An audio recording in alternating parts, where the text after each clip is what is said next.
National award అందుకున్న మీరు ఎందుకు సినిమాలు తక్కువ చేశారు అంటే రీసెంట్ గా నాకు తెలిసి మధ్యలో చోరు బజార్ ఏదో సినిమాలు చేశారు అంతే. ఎందుకు చాలా తక్కువ చేయాల్సి వచ్చింది అంటే 5 సినిమాలు వస్తే ఒక్క సినిమా ఒప్పుకుంటాను. అంతేకాకుండా లాంగ్ గ్యాప్ ఎప్పుడు ఇస్తూ ఉంటాను నేను.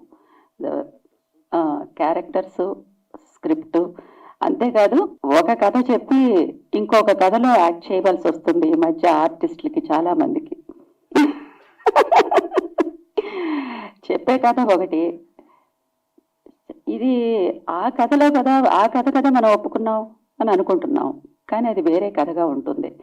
అంతేకాకుండా మరొకటి ఏంటంటే 100 సీన్స్ చేస్తే ఒక ఆర్టిస్టు 10 సీన్స్ అన్నా వస్తాయో లేదో కూడా తెలియదు ఈ రోజుల్లో. ఇది కూడా జరుగుతుంది. సో నా స్పేస్ అనేది నాకు ఉంటేనే కదా నేను చేయగలను. ఇప్పుడు షష్ఠి పూర్తిలో మా స్పేస్ మాకుంది.